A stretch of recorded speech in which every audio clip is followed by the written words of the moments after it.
Guys, welcome back to my channel. मैं हूं ज्योति चौहान। आप लोगों के सामने स्वागत है आपका मेरे यूट्यूब चैनल आर्ट ज्ञान कला में। आज आप सोच रहे होंगे कि पीछे पूरा मैम ने खाली रखा है, कोई टॉपिक नहीं है आज इसका मतलब। तो टॉपिक तो मैं नहीं पढ़ा रही हूँ आज, लेकिन आप लोगों के लिए, क्योंकि मैं देख रही हूँ कि जो कमेंट्स आप लोगों के आ रहे हैं उसके बेसिस पर आप लोगों को मैं कुछ कहना चाहूंगी।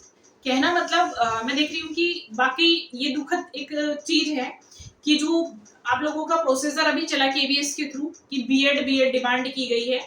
तो सबसे पहले मैं ये कहूंगी, जो लोग हताश हैं, जो लोग निराश हैं, कि हर जगह मैंने देखा कमेंट्स में है और मेरे पास भी काफी बच्चों की क्वेरी थी कि मैम हम हर जगह बीएड मांगा जा रहा है और हमने बीएड अभी नहीं किया है क्योंकि हम इस बेसिस पर थे, अभी तक कला में बीएड की डिमांड नहीं थी। तो मैं उन बच्चों से यही कहना चाहूंगी, बल्कि आप सबसे जिन्होंने चाहे ग्रेजुएशन किया हो, स्पेशली आज जो मैं बात करने वाली हूँ वो बीएफए और एमएफए वालों के लिए मैं बात करने वाली हूँ, और जिन्होंने पोस्ट ग्रेजुएशन चाहे एमए ड्राइंग एंड पेंटिंग से किया हुआ है उनके लिए मैं बोलने वाली हूँ।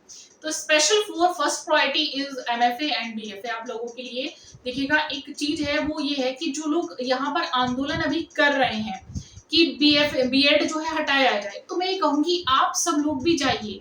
देखिएगा, आप निराश होकर अगर घर पे बैठ जाएंगे तो आपको कुछ नहीं मिलने वाला है। अपने हक की लड़ाई आपको खुद लड़नी पड़ेगी। अगर आप लड़ाई नहीं लड़ेंगे ना अपने हक की, तो आपके हाथ से सब कुछ निकल जाएगा। यानी सरकार ऐसे ही समय समय पर आज जो है बीएड लागू कर दे, कल कुछ और लागू कर दे और आप ऐसे ही घर में बैठे रहेंगे। आप देखिएगा, एज भी कम हो चुकी है, तो मैं मानती हूँ जो बच्चे अभी तक ये एक्सपेक्ट करते थे कि एटलीस्ट हमारे पास और कोई रास्ता नहीं है तो केबीएस एनबीएस तो है, क्योंकि उसमें एज क्राइटेरिया इतना है कि आप लोग इजीली उसमें अप्लाई कर सकते हैं। इजीली अप्लाई करके उसमें तैयारी भी आप लोग करते हैं, कितना इतना इजी टास्क नहीं होता तैयारी करना भी। तो मैं मानती हूँ यहाँ पर उन सब बच्चों से मैं ये कहना चाहूंगी कि आप लोग घर पे क्यों बैठे हैं, उन सबका समर्थन करिएगा जिन्होंने आवाज उठाई है बीएड के खिलाफ। क्योंकि आर्ट में अगर आप बीएफए एमएफए कर रहे हैं तो इजी नहीं है, मैं भी जानती हूँ। उसमें जितनी मेहनत लगती है, ड्राइंग एंड पेंटिंग में भी मेहनत लगती है, क्योंकि सुबह से शाम तक खड़े होकर बच्चे पेंटिंग करते हैं। पेंटिंग को बनाना इतना आसान नहीं होता है। तो सभी के लिए मैं कहूंगी एटलीस्ट आप लोगों के लिए 2 या 3 साल के लिए तो ऐसा होना चाहिए कि बीएड आपके लिए ना हो, क्योंकि इस 2 या 3 साल में वो बच्चे जो अभी तक ये एक्सपेक्ट कर रहे थे कि हमने ग्रेजुएशन किया है, बीएफए किया, एमएफए किया, ड्राइंग एंड पेंटिंग से बीए भी किया हुआ है, उनके लिए बीएड लागू ना हो, क्योंकि 2-3 साल में वो सारे बच्चे लग जाएं। अब जो आगे करने वाले स्टूडेंट हैं वो इस बेसिस पर ही आगे प्रिपरेशन करेंगे, वो बीएड करेंगे। क्योंकि अभी मैंने देखा है बहुत सारे बच्चों को ये ज्यादा नॉलेज भी नहीं है। हरियाणा की बात छोड़ दीजिए, हरियाणा में तो कंपलसरी है, वहां पर आप देख सकते हैं टीजीटी पीजीटी, वहां बीएड चलता ही है आप लोगों का।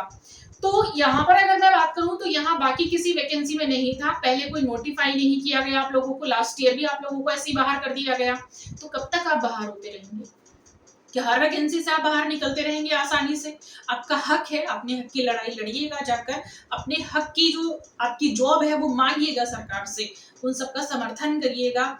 और जाकर आप चाहे कैंपेन चलाइए, यूट्यूब पर बोलिएगा, आप सोशल मीडिया के थ्रू बोलिएगा, आप जाकर ट्वीट करिएगा कि आपको ये बीएड हटना चाहिए। और बाकी मैं भी समर्थन करती हूँ इस चीज का, बीएड हटना चाहिए। सडनली अगर आप लोग बीएड लगा देते हैं और कॉलेजेस कहीं है ही नहीं, तो ये चीज गलत है। लास्ट ईयर भी यही हुआ, केबीएस वालों के साथ हमेशा धोखा होता हुआ आया है।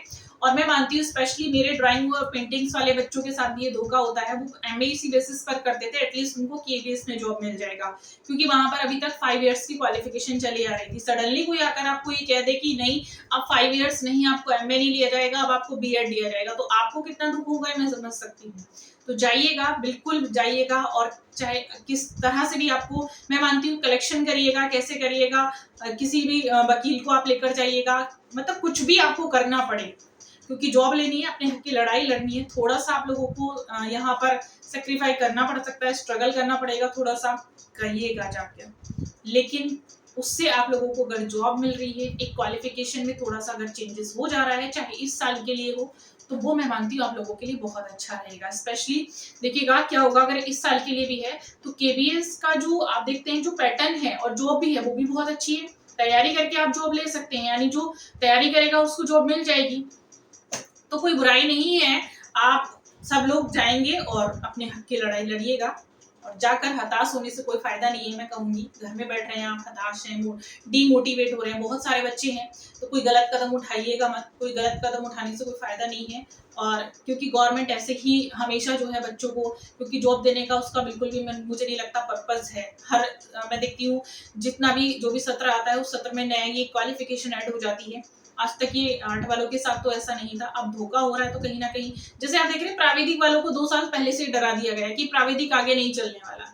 तो मैं मानती हूँ आप 2-3 साल पहले रखिएगा कि आने वाले उस समय में ये जो क्वालिफिकेशन ये चेंज हो जाएगी, ठीक है।